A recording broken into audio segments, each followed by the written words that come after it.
Bienvenido a la lectura bíblica en un año. Deseamos que tu amor y tu relación personal con Dios crezca. Más alábese en esto el que se hubiere de alabar, en entenderme y conocerme, que yo soy Jehová, que hago misericordia, juicio y justicia en la tierra, porque estas cosas quiero, dice Jehová. Jeremías capítulo 9 versículo 24.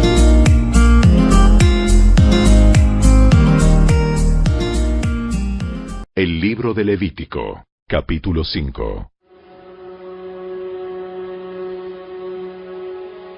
Si te llaman a testificar sobre algo que hayas visto o que sepas, es pecado negarse a testificar, y serás castigado por tu pecado.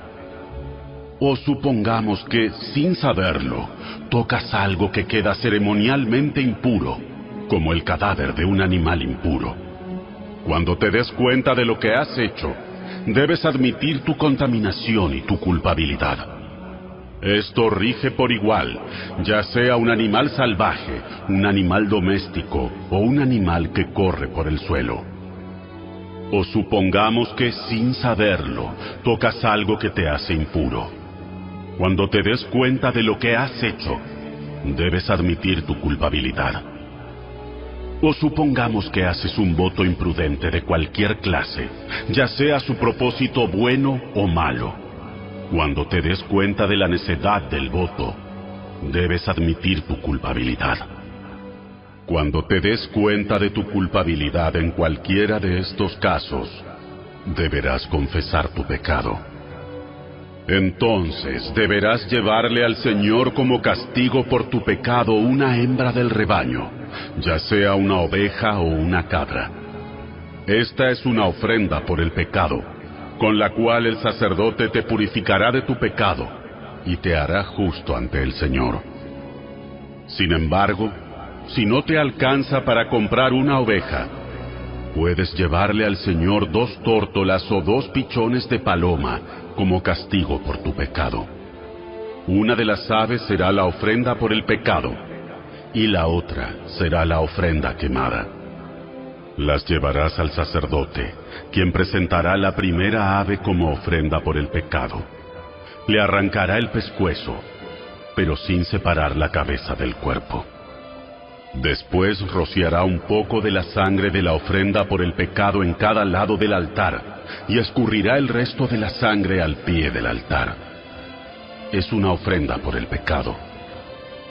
Luego el sacerdote preparará la segunda ave como ofrenda quemada, siguiendo los procedimientos establecidos.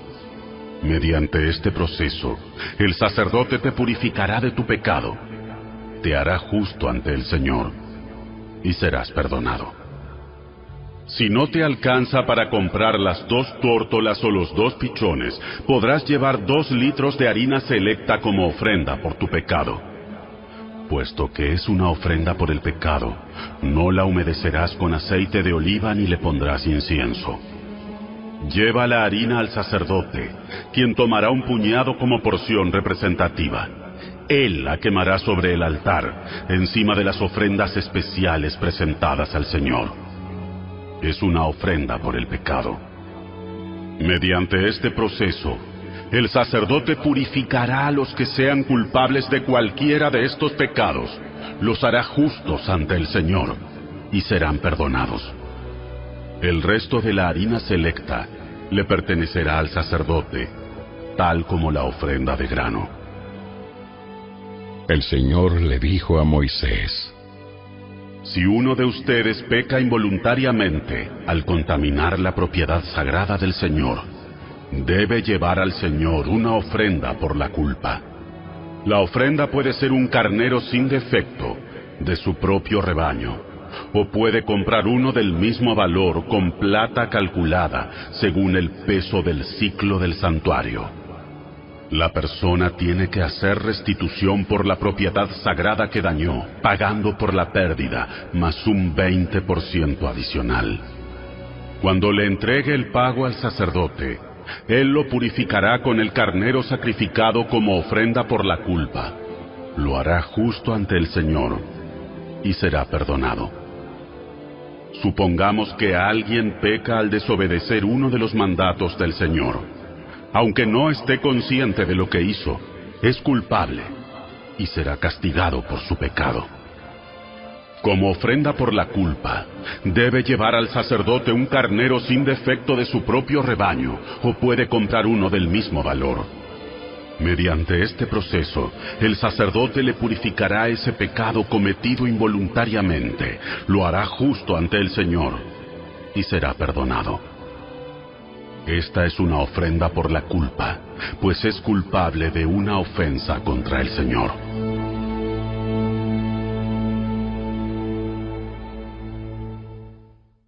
Capítulo 6.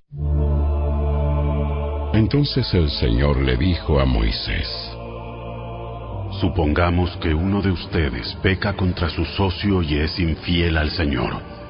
Supongamos que comete una estafa en un trato que involucra un depósito en garantía, o roba, o comete fraude, o encuentra un objeto perdido y luego niega haberlo encontrado, o miente después de haber jurado decir la verdad, o comete cualquier otro pecado como estos. Si has pecado en cualquiera de estas formas, eres culpable. Debes devolver lo que robaste, o el dinero que tomaste mediante la extorsión, o el depósito recibido en garantía, o el objeto perdido que encontraste, o cualquier cosa que hayas obtenido por jurar en falso. Deberás hacer una restitución total a la persona perjudicada más un 20% adicional. En el mismo día, presentarás una ofrenda por la culpa. Como ofrenda por la culpa al Señor, debes llevar al sacerdote un carnero sin defecto de tu propio rebaño, o puedes comprar uno del mismo valor. Mediante este proceso, el sacerdote te purificará delante del Señor, te hará justo ante Él, y serás perdonado de cualquiera de estos pecados que hayas cometido. Entonces el Señor le dijo a Moisés: Da a Aarón y a sus hijos las siguientes instrucciones con respecto a la ofrenda quemada. La ofrenda quemada se dejará encima del altar hasta la mañana siguiente, y el fuego del altar debe mantenerse encendido durante toda la noche. En la mañana, después de que el sacerdote de turno se haya puesto las ropas oficiales de lino y también la ropa interior de lino, deberá limpiar las cenizas de la ofrenda quemada y ponerlas junto al altar. Luego deberá quitarse estas vestiduras, cambiarse a su ropa normal y llevar las cenizas fuera del campamento a un lugar ceremonialmente puro. Entre tanto, el fuego del altar debe mantenerse ardiendo, nunca deberá apagarse. Cada mañana, el sacerdote le echará leña nueva al fuego. Luego acomodará la ofrenda quemada sobre él, y también quemará la grasa de las ofrendas de paz. Recuerden, el fuego del altar siempre debe estar encendido, nunca debe apagarse. Estas son las instrucciones con respecto a la ofrenda de grano. Los hijos de Aarón deben presentar esta ofrenda al Señor delante del altar. El sacerdote de turno tomará de la ofrenda de grano un puñado de harina selecta humedecida con aceite de oliva, junto con todo el incienso. Quemará esta porción representativa sobre el altar, como un aroma agradable al Señor. Aarón y sus hijos pueden comer el resto de la harina, pero debe ser horneada sin levadura y comida en un lugar sagrado dentro del atrio del tabernáculo. Recuerden, nunca se debe preparar con levadura. Se la he dado a los sacerdotes como su porción de las ofrendas especiales que me presenten. Al igual que la ofrenda por el pecado y la ofrenda por la culpa, la ofrenda de grano es sumamente santa. Cualquiera de los descendientes varones de Aarón podrá comer de estas ofrendas especiales presentadas al Señor. Es su derecho perpetuo de generación en generación. Cualquier persona o cosa que toque estas ofrendas quedará consagrada. Entonces el Señor le dijo a Moisés: El día en que se unja a Aarón y a sus hijos, ellos deben presentar al Señor la ofrenda usual de grano de 2 litros de harina selecta. Se ofrecerá la mitad por la mañana y la otra mitad por la tarde. Debe ser mezclada cuidadosamente con aceite de oliva y cocinada en un sartén.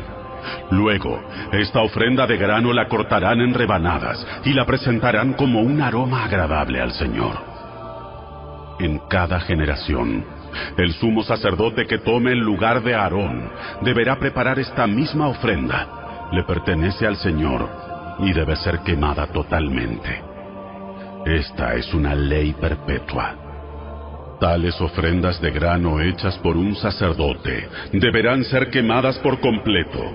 De esa ofrenda nadie deberá comer. Entonces el Señor le dijo a Moisés: Da a Aarón y a sus hijos las siguientes instrucciones con respecto a la ofrenda por el pecado. El animal que se presente como ofrenda por el pecado es una ofrenda sumamente santa y se debe matar en la presencia del Señor, en el lugar donde se matan las ofrendas quemadas. El sacerdote que ofrezca el sacrificio como una ofrenda por el pecado deberá comer su porción en un lugar sagrado dentro del atrio del tabernáculo. Toda persona o cosa que toque la carne del sacrificio será santa.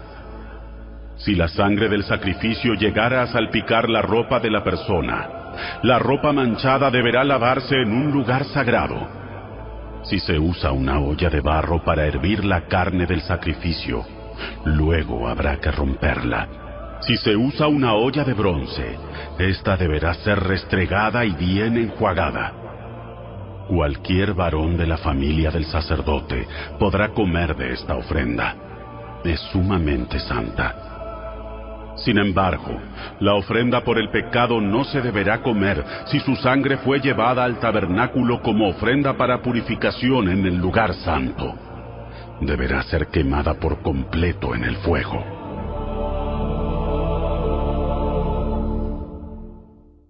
El Evangelio según Mateo, capítulo 25. Entonces el reino del cielo será como 10 damas de honor que tomaron sus lámparas y salieron para encontrarse con el novio. 5 de ellas eran necias y 5 sabias.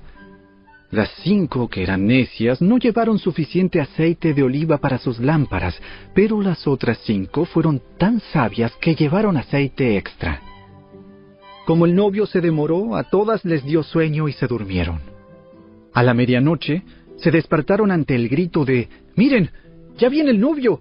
¡Salgan a recibirlo!». Todas las damas de honor se levantaron y prepararon sus lámparas.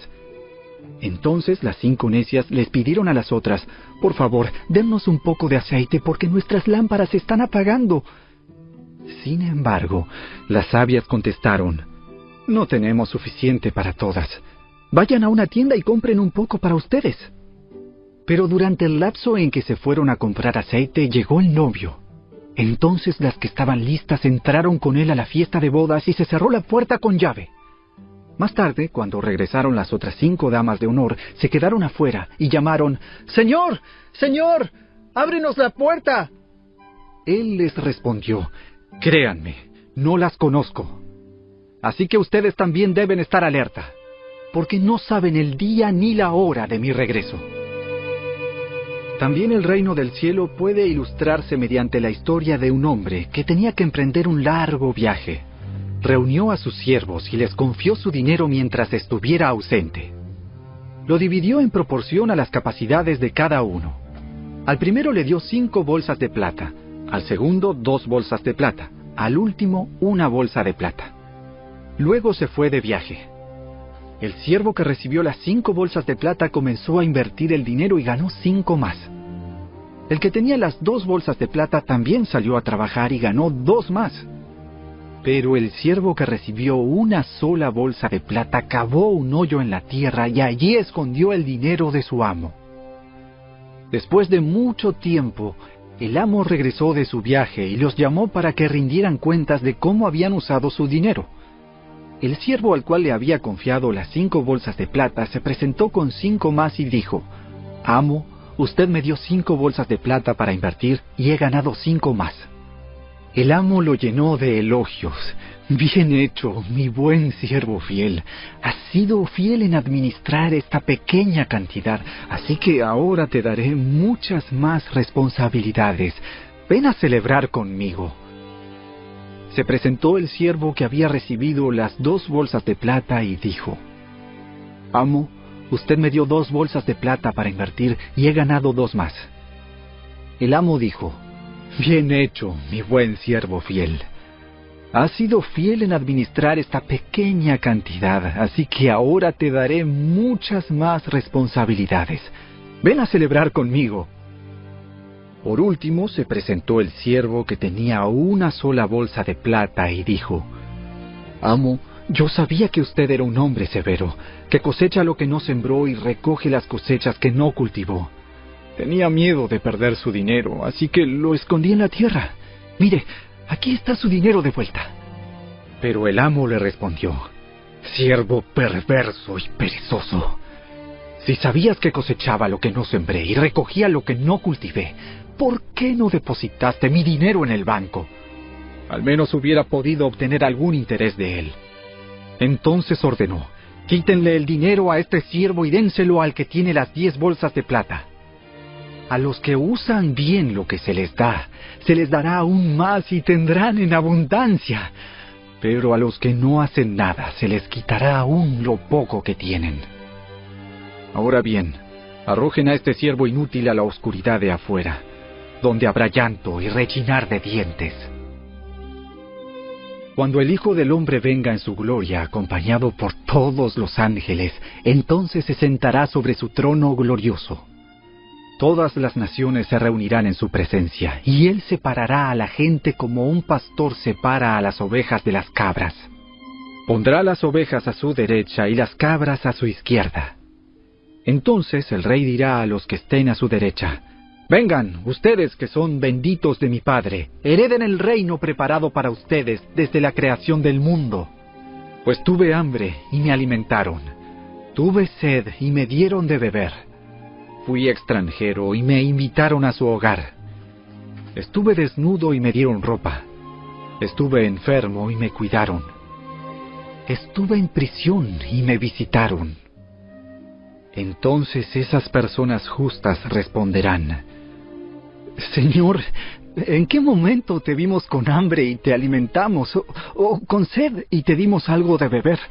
¿O te vimos como extranjero y te brindamos hospitalidad? ¿O te vimos desnudo y te dimos ropa? ¿O te vimos enfermo o en prisión y te visitamos? Y el rey dirá: Les digo la verdad, cuando hicieron alguna de estas cosas al más insignificante de estos, mis hermanos, me lo hicieron a mí. Luego el rey se dirigirá a los de la izquierda y dirá: Fuera de aquí, ustedes, los malditos, al fuego eterno preparado para el diablo y sus demonios. Pues tuve hambre y no me alimentaron. Tuve sed y no me dieron de beber. Fui extranjero y no me invitaron a su hogar. Estuve desnudo y no me dieron ropa. Estuve enfermo y en prisión y no me visitaron. Entonces ellos responderán: Señor, ¿en qué momento te vimos con hambre o con sed, o como extranjero o desnudo, o enfermo o en prisión, y no te ayudamos? Y él responderá: Les digo la verdad, cuando se negaron a ayudar al más insignificante de estos, mis hermanos, se negaron a ayudarme a mí. Y ellos irán al castigo eterno, pero los justos entrarán en la vida eterna.